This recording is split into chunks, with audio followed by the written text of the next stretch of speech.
Students, today we are going to start a new chapter, that is chapter 7, and name of the chapter is alternating current. তো প্রথমত আমি সাম যে alternating current মানে কি ইতিমধ্যে মই লাস্ট লেকচাৰত অকমান মেনশন কৰিছিলো সো অল্টাৰনেটিং কাৰেন্ট মানে হল সেই কাৰেন্টৰ ডাইৰেকশন আৰু ম্যাগনিটিউড কি হৈ থাকে সাইন ফাংশনৰ নিচিনাকে চেঞ্জ হৈ থাকে নাইবা তাক আমি কি বুলি কম সাইনোসয়েডালি চেঞ্জ হৈ থাকে আমি কারেন্ট বেসিক্যালি দুই প্ৰকাৰৰ আমি ক'ব পাৰো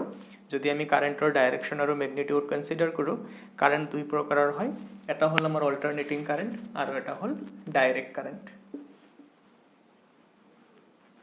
তো অল্টাৰনেটিং কাৰেন্টক আমি এসি বুলি কম আৰু ডাইৰেক্ট কাৰেন্টক আমি ডিসি বুলি কম ডাইৰেক্ট কাৰেন্ট হল যিখিনি আমি ইতিমধ্যে শিকি আহিছো যিবিলাক কাৰেন্টৰ কথা আমি শিকি আহিছো সেই গুটেখিনি হল আমাৰ ডাইৰেক্ট কাৰেন্ট তাতে এটা কি থাকিব এটা ব্যাটাৰি থাকিব ধৰা ইয়াতে ৰেজিস্ট্যান্স কানেক্ট আছে আৰু এটা পাৰ্টিকুলাৰ ডাইৰেকশনত কি হ'ব ব্যাটাৰিৰ পজিটিভৰ পৰা নেগেটিভলৈকে কাৰেন্ট ফ্লো হ'ব তো এনেকুৱা কাৰেন্টক আমি ডাইৰেক্ট কাৰেন্ট বুলি কম কিন্তু অল্টাৰনেটিং কাৰেন্টটো কি হয় এনেকুৱা এটা ডাইৰেকশনতে মানে হেৰি নকৰে তোমাৰ কাৰেন্টটো ফ্লো নকৰে আৰু ইয়াৰ যেটো সোৰ্স হয় সোৰ্সটো এসি জেনাৰেটৰ হয় তেতিয়া সোৱা এসি জেনাৰেটৰৰ কাৰণে কি হয় তাৰ যেটো ইএমএফ আছে ইএমএফটো সদায় কি কৰি থাকে ডাইৰেকশন চেঞ্জ কৰি থাকে পজিটিভ নেগেটিভ চেঞ্জ হৈ থাকে তো আমি যদি হেনকৈ এটা সোর্স ইয়াতে কানেক্ট কৰি দিও তো এসি সোৰ্স বুজাবলে এটো সিম্বল ইউজ কৰা হয় আৰু ব্যাটাৰি বুজোৱাৰ কাৰণে এটো সিম্বল ইউজ কৰা হয় তেনেহলে কি হৈ থাকিব এই যেটো প্লাস মাইনাস এটো চেঞ্জ হৈ থাকিব এতিয়া এটো প্লাস হৈছে অকমান পিছত এটো মাইনাস হৈ যাব কো যেতিয়া এটো প্লাস আৰু এটো মাইনাস হৈ থাকিব তেতিয়া কাৰেন্ট এটো ডাইৰেকশনত ফ্লো হ'ব আৰু ঠিক অকমান পিছত কি হৈ যাব এটো মাইনাস হৈ যাব এটো প্লাস হৈ যাব আৰু লগে লগে কাৰেন্টৰ ডাইৰেকশনো কি হৈ থাকিব চেঞ্জ হৈ থাকিব তাৰ মানে কাৰেন্ট এনেকুৱা কৰি থাকিব কাৰেন্টৰ ডাইৰেকশন এতিয়া তোমালোকৰ এটা প্ৰশ্ন হ'ব পাৰে স্যাৰ এটো দেখোন ঠিকই আছিল হয় না আমাক অল্টাৰনেটিং কাৰেন্টৰ কিয় প্ৰয়োজন হল কাৰণ বহুত ক্ষেত্ৰত দেখা যায় যে আমাৰ ডাইৰেক্ট কাৰেন্টতকৈ অল্টাৰনেটিং কাৰেন্টৰ কিছুমান এডভান্টেজ আছে সো অল্টাৰনেটিং কাৰেন্টক আমি বহুত দূৰলৈকে খুব কম পৰিমাণৰ এনাৰ্জি লস হোৱাকে আমি পঠিয়াব পাৰো আৰু আমি আমাৰ সুবিধামতে ইয়াৰ অল্টাৰনেটিং কাৰেন্টৰ ভোল্টেজ আমি কম বেছি কৰিব পাৰো সেইখিনি আমি এইটো চেপ্টাৰত শিকিম সেই কাৰণে কি কৰা হয় যে ম্যাক্সিমাম কেছত আমাৰ কি ইউজ হয় অল্টাৰনেটিং কাৰেন্ট ইউজ হয় এটা হিদিনাই কৈছিলো আমাৰ ঘৰৰ যেটো পাৱাৰ সাপ্লাই আছে সেই পাৱাৰ সাপ্লাইৰ যেটো কাৰেন্ট হেতু কি হয় অল্টাৰনেটিং কাৰেন্ট আৰু এনেকৈ অল্টাৰনেটিং কাৰেন্ট তোমাৰ যিকোনো ইন্ডাস্ট্ৰিত হক সবতে কি হয় অল্টাৰনেটিং কাৰেন্টে ইউজ হয় তো আমি এডভান্টেজ বাৰো আমি পিছৰ পিনে শিকিম এটো চেপ্টাৰৰ এতিয়া আমি অকমান জানি লও যে এই কাৰেন্টটো কেনেকুৱা হয় তোমালোকে লাস্ট চেপ্টাৰতে পাই আহিছা যে এটা এসি জেনাৰেটৰত যেটো ইএমএফ প্ৰডিউস হয় সেই ইএমএফটো এনেকুৱা থাকে E = E0 sin omega t নাইবা ওমেগা টিৰ লগত কিবা এটা ইনিশিয়াল ফেজ প্লাস হৈ থাকিব পাৰে হেতু আমি শিকি আহিছো এতিয়া এই যেটো ইএমএফ হল সেই ইএমএফ ক আমি এটো চেপ্টাৰত এনেকৈ লিখিম V = Vm sin omega t যদি আমাৰ ইনিশিয়াল ফেজ থাকে পাই হ'ব সেয়াতে V মানে হ'ব আমাৰ অল্টাৰনেটিং ভোল্টেজ Vm মানে হ'ব তোমাৰ এটো যেটো পিক ভ্যালু আছিল নাইবা ইয়াৰ আৰু এটা নাম কি হ'ব তোমাৰ ম্যাগনিটিউড নহয় এম্প্লিটিউড তো Vm ক আমি কি বুলি কম এম্প্লিটিউড অফ দা ভোল্টেজ বা ইয়াৰ আৰু এটা নাম কি পিক ভ্যালু নাইবা ম্যাক্সিমাম ভ্যালু হয় আৰু এই ভোল্টেজটো যদি এটা ৰেজিস্ট্যান্সৰ দুই মূৰে আমি কানেক্ট কৰি দিও সাপোজ এই ভোল্টেজটো আমি এটা ৰেজিস্ট্যান্সত কানেক্ট কৰি দিছো কানেক্ট কৰি দিলে ইয়াৰ মাজতে যেটো কাৰেন্ট যাব সেই কাৰেন্টক আমি কেনেকৈ লিখিব পাৰিম I = Im sin omega t + 5 ইয়াতে Im মানে কি হ'ব ম্যাক্সিমাম কারেন্ট নাইবা এম্প্লিটিউড অফ কারেন্ট আৰু ওমেগা আমি কি বুলি কৈছিলো লাস্ট লেকচাৰটোতে এটো কোৱা হৈছিল ওমেগা আছিল আমাৰ এঙ্গুলাৰ ফ্ৰিকুৱেন্সি আৰু omega = twice pi by capital T যত capital T মানে হল টাইম পিৰিয়ড নাইবা twice pi into nu যত nu মানে হল ফ্ৰিকুৱেন্সি সো এইখিনি বস্তু আমি লাস্ট লেকচাৰত আমি পাই আহিছো ইয়াতে জাস্ট আমি যেটো আমি ভোল্টেজ ইউজ কৰিম ইয়াতে আমি E ইউজ নকৰো কিছুমান কিতাপত E ইউজ কৰিছে বাট I will follow NCERT তো NCERT যেটো V বুলি কৈছে আৰু তোমাৰ যেটো এম্প্লিটিউড আছে ভোল্টেজৰ ম্যাক্সিমাম ভোল্টেজ হেতুক VM বুলি কৈছে কাৰেন্টক স্মল i ৰে বুজাইছে আৰু ম্যাক্সিমাম কাৰেন্ট বা পিক ভ্যালু অফ কাৰেন্ট নাইবা এম্প্লিটিউড অফ কাৰেন্টক কি হেৰে বুজাইছে IM আখৰেৰে বুজাইছে তো আমিও হেইটো সিম্বল ইয়াতে ফলো কৰিম এতিয়া এইখিনি কনসেপ্ট ভালকে ক্লিয়াৰ কৰাৰ কাৰণে আমি সিম্পল এটা প্ৰবলেম কৰিম প্ৰবলেমটো হল যে আমাক এটা কাৰেন্ট দিয়া আছে আৰু কারেন্টটো এনেকৈ দিয়া আছে 20 sin 314t plus pi by 3 এইটো হল আমাৰ এটা অল্টাৰনেটিং কাৰেন্ট এতিয়া আমাক খুদিছে যে এই কাৰেন্টৰ এম্প্লিটিউড কিমান আৰু ইয়াৰ ফ্ৰিকুৱেন্সি কিমান আৰু ইনিশিয়াল ফেজ কিমান এনেকুৱা প্ৰবলেম আমি কেনেকৈ কৰিম তো সোৱা এনেকুৱা প্ৰবলেম পোৱাৰ লগে লগে আমাৰ যেটো স্ট্যান্ডাৰ্ড ইকুৱেচন আছিল সেই স্ট্যান্ডাৰ্ড ইকুৱেচনৰ লগত এটো আমি কম্পেয়াৰ কৰিম সো এটো হল আমাৰ কি স্ট্যান্ডাৰ্ড ইকুৱেচন সো স্ট্যান্ডাৰ্ড ইকুৱেচন মতে সাইনৰ লগত যিখিনি বস্তু মাল্টিপ্লাই হৈ থাকে সেইখিনি আমাৰ কি হয় এম্প্লিটিউড গতিকে এই কোৱেচনৰ এনসাৰত তুমি amplitude IM is equal to কিমান লিখিব পাৰিবা 20 এম্পিয়াৰ সাপোজ ইয়াৰ ইউনিট এম্পিয়াৰ বুলি কৈছে আৰু টিৰ লগত যিখিনি বস্তু পূৰণ হৈ থাকে সেইখিনি আমাৰ কি এঙ্গুলাৰ ফ্ৰিকুৱেন্সি গতিকে এই দুটা ইকুৱেচন আমি যদি তুলনা কৰো if we compare these two equations then what we can write is omega is equal to 314 তো আমাক উলিয়াব দিছে কি frequency again we know that omega is equal to twice pi nu হয় না নহয় এতিয়া তুমি nu equal to কি লিখিব পাৰিবা omega by twice pi হয় না নহয় তো omega by twice pi omega মানে আমাৰ কিমান হ'ব 314 2 into 3.14 3.14 ত কিমান বাৰ যাব 100 times 200 ত 50 times so ইয়াৰ ফ্ৰিকুৱেন্সি কিমান আহিব 50 hertz আৰু ওমেগা টিৰ লগত যিখিনি বস্তু প্লাস হৈ থাকে সেইখিনি আমাৰ কি ইনিশিয়াল ফেজ গতিকে এইটো প্ৰবলেমত তুমি ইনিশিয়াল ফেজ কিমান লিখিব পাৰিবা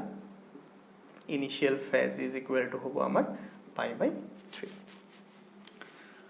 তো নিশ্চয় এতিয়া বুজি পালা যে আমাৰ যেটো কাৰেন্টৰ যেটো ইকুৱেচন আছে নাইবা ভোল্টেজৰ যেটো ইকুৱেচন আছে সেই ইকুৱেচনৰ কোনটো টাৰ্মে কি বুজাই এই প্ৰবলেমৰ পৰা নিশ্চয় বুজি পাইছা এইখিনিতে মই দুটা শব্দৰ বিষয়ে ক'ব বিচাৰিছো সো যোৱা যেটো আমাৰ অল্টাৰনেটিং কাৰেন্ট ইয়াক শৰ্টকাটত AC কাৰেন্ট বুলি কয় আৰু যেটো অল্টাৰনেটিং ভোল্টেজ হেতু কি বুলি কয় AC ভোল্টেজ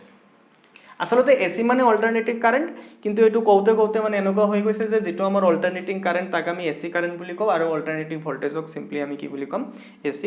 ভোল্টেজ হ'ব তো এটো ওয়াইডলি ইউজ হয় যদিও এটো এটা মানে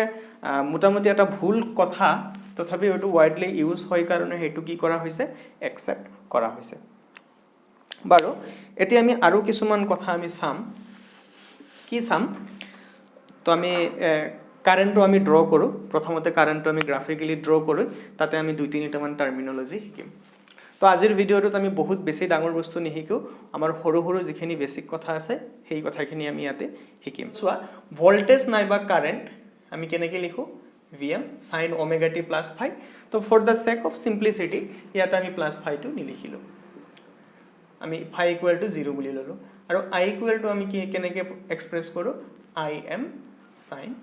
omega t এতিয়া আমি ভোল্টেজ নাইবা কাৰেন্ট দুইটাৰ গ্ৰাফ কি হ'ব সেম হ'ব মানে একে ধৰণৰ হ'ব এতিয়া আমি ভোল্টেজ নাইবা কাৰেন্টৰ যদি আমি গ্ৰাফ আঁকো ইয়াৰ কাৰণে আমি অলৰেডি গ্ৰাফটো আঁকিছিলো লাষ্ট ক্লাছত গ্ৰাফটো এনেকুৱা হ'ব এইফালে যদি আমি টাইম আঁকো আৰু এইফালে যদি আমি ফৰ এক্সাম্পল আমি যদি কাৰেন্ট আঁকো কি হ'ব এইখিনি আমাৰ কি হ'ব maximum current that is Im আৰু এইখিনি আমাৰ কিমান আহিব -Im হয় না আৰু এটো যদি আমি টাইম উইথ ৰেসপেক্ট আমি যদি x এক্সিস টু টাইম লও ইয়াতে আমাৰ টাইম কিমান আছিল 0 ইয়াতে টাইম কিমান আছিল মনত আছে না t/4 ইয়াতে টাইম কিমান আছিল t/2 ইয়াতে কিমান আছিল 3t/4 আৰু ইয়াতে টোটাল টাইম কিমান আছিল ক্যাপিটাল T যত ক্যাপিটাল T মানে হল কি টাইম পিরিয়ড আৰু যদি আমি ফেজ এঙ্গেল হিচাপে এটো লিখো এইফালে যদি আমি টাইম নিলিখি এইফালে যদি আমি ফেজ লিখো তেনেহলে কিমান হ'ব ইয়াতে তোমাৰ এংগেলটো কিমান ফেজ এংগেল মানে ওমেগা টি ইয়াতে ওমেগা টি 0 হ'ব ইয়াতে কিমান হ'ব π/2 ইয়াতে কিমান হ'ব 3π/2 ইয়াতে সৰি ইয়াতে তোমাৰ পাই হ'ব ইয়াতে 3π/2 হ'ব আৰু ইয়াতে আমাৰ কিমান হ'ব টুৱাইস পাই হ'ব তো ইয়াৰ পৰা ইয়ালৈকে কি হৈছে এটা কমপ্লিট এটা টাইম পিৰিয়ড লৈছে 0 ৰ পৰা ক্যাপিটেল টি লৈকে সো ইয়াৰ পৰা ইয়ালৈকে আমি এটা ফুল সাইকেল বুলি কম কাৰেন্টৰ আমি কি বুলি কম ফুল সাইকেল সো এটা ফুল সাইকেলত কিমান হ'ব এংগেলৰ ডিফাৰেন্স কিমান আহিব টুৱাইস পাই সো ইয়াৰ পৰা ইয়ালৈকে এটা ফুল সাইকেল আৰু ইয়াৰ পৰা ইয়ালৈকে তোমাৰ এংগেল কিমান আছে এংগেলৰ ডিফাৰেন্স কিমান টুৱাইস পাই -0 তাৰ মানে টুৱাইস পাই নাইবা তুমি যদি ইন টাৰ্মস অফ টাইম পিৰিয়ড চোৱা তেনেহলে ইয়াৰ পৰা ইয়ালৈকে কিমানখিনি টাইম ইন্টাৰভেল আছে ইয়াতে টাইম হল ক্যাপিটেল টি ইয়াতে হল 0 so is equal to capital T তাৰ মানে অল্টাৰনেটিং কাৰেন্ট বা এসি কাৰেন্ট নাইবা এসি ভোল্টেজ এটাৰ আমি এটা কমপ্লিট টাইম পিৰিয়ডক বা এটা কমপ্লিট টাইম পিৰিয়ডৰ ইন্টারভেলক আমি কি বুলি কম এটা ফুল সাইকেল বুলি কম হয় না আৰু যদি আমি ফেজ এংগেল হিচাপে চাও যে টুৱাইস পাইৰ যিখিনি তোমাৰ ইন্টাৰভেলৰ যিখিনি তোমাৰ থাকিব নিকে আমি কি বুলি কম এটা ফুল সাইকেল বুলি আমি কম আৰু তাৰ আধা যদি আমি কনসিডাৰ কৰো তেতিয়া আমি তাক কি বুলি কম হাফ সাইকেল বুলি কম তেনেহলে ইয়াতে 0 ৰ পৰা t/2 এই আধা টাইম পিৰিয়ডৰ যিখিনি আছে সেইখিনি কি হ'ব এটা হাফ সাইকেল হ'ব আৰু ইয়াৰ পৰা এইখিনি এটা আমাৰ কি হ'ব হাফ সাইকেল হ'ব তো হাফ সাইকেলত এংগেলৰ ফেজ এংগেলৰ ডিফাৰেন্স কিমান থাকিব পাই কাৰণ তুমি ইয়াৰ পৰা ইয়ালৈকে যদি চোৱা তুমি দেখা পাবা যে ইয়াৰ পৰা ইয়ালৈকে এংগেলৰ ডিফাৰেন্স কিমান টুৱাইস পাই মাইনাস পাই দ্যাট ইজ পাই আৰু ইয়াৰ পৰা ইয়ালৈকে যদি চোৱা পাই -0 দ্যাট ইজ পাই সো পাই এংগেলৰ ডিফাৰেন্সত যিখিনি আমাৰ থাকিব সেইখিনি কি হ'ব হাফ সাইকেল আৰু টুৱাইস পাই এংগেলত যিখিনি থাকিব মানে টুৱাইস পাই ফেজ এংগেলৰ ডিফাৰেন্সত যিখিনি থাকিব সেইখিনি আমি কি বুলি কম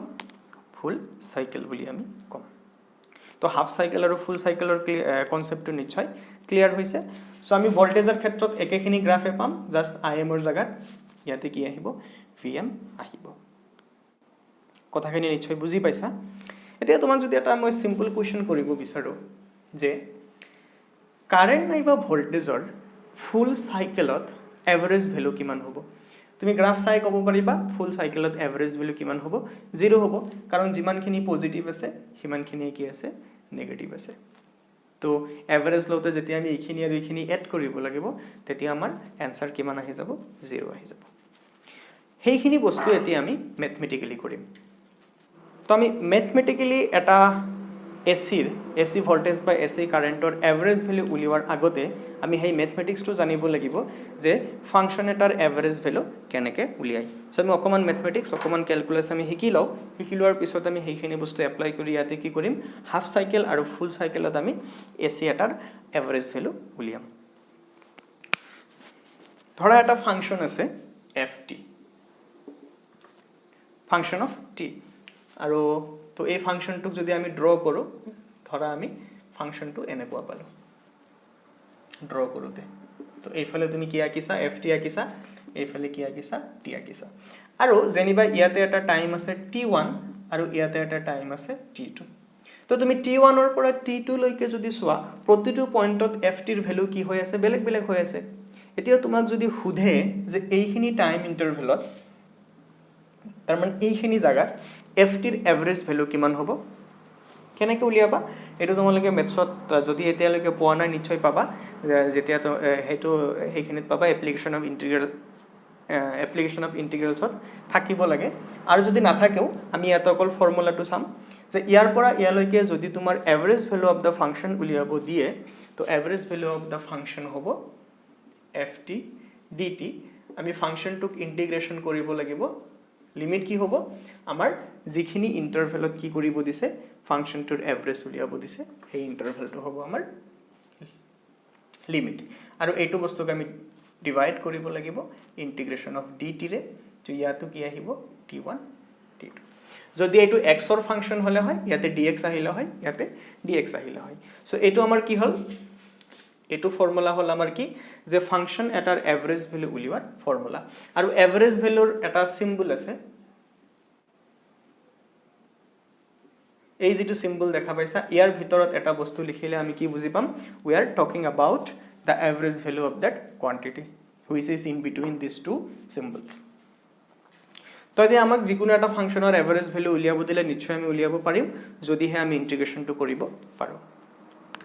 যিখিনি ম্যাথছ আমি শিকিলো সেইখিনি ম্যাথছ এতিয়া এপ্লাই কৰি কিনে আমি কি কৰিম এসি ভোল্টেজ নাইবা এসি কাৰেন্টৰ আমি এভাৰেজ ভ্যালু উলিয়াম প্ৰথমতে আমি ফুল সাইকেলৰ কাৰণে উলিয়াম তাৰ পিছত আমি হাফ সাইকেলৰ কাৰণে উলিয়াম তোমালোকে এটা কথা গমেই পাইছা যে ফুল সাইকেলত ইয়াৰ আনসাৰ কি আহিব লাগিব 0 আহিব লাগিব তুমি ভোল্টেজ ল'ব পাৰা কাৰেন্ট ল'ব পাৰা ওকে মই কাৰেন্ট লৈছো সেম প্ৰসিডিউৰ হ'ব অকল কাৰেন্টত I লিখিব লাগিব ভোল্টেজত V লিখিব লাগিব তে ধৰা আমি এটা current লইছো I equal to I am sin omega t আৰু আমি কি উলিয়াব বিচাৰিছো আমি উলিয়াব বিচাৰিছো এভাৰেজ ভ্যালু অফ কাৰেন্ট এটো এসি কাৰেন্টৰ over a full cycle ত আমি কি কৰিব বিচাৰিছো ইয়াৰ এভাৰেজ ভ্যালু উলিয়াব বিচাৰিছো তো by definition এটো কি হ'ব I dt কিয় I dt লিখিলো because current is a function of t divided by কি আহিব integration of dt যেহেতু আমি ফুল সাইকেলৰ কথা কৈ আছো ফুল সাইকেলত তুমি ইন্টিগ্ৰেশন কি লিখিব পাৰা 0 to capital T কাৰণ আমি ফাৰ্স্টতে দেখা পাইছিলো মানে অকমান আগত আমি দেখা পাইছিলো যে 0 to capital T সেইখিনিক আমি এটা কি বুলি কও ফাংশনটোৰ ফুল সাইকেল বুলি আমি কও সো ইয়াতো কি আহিব 0 to capital T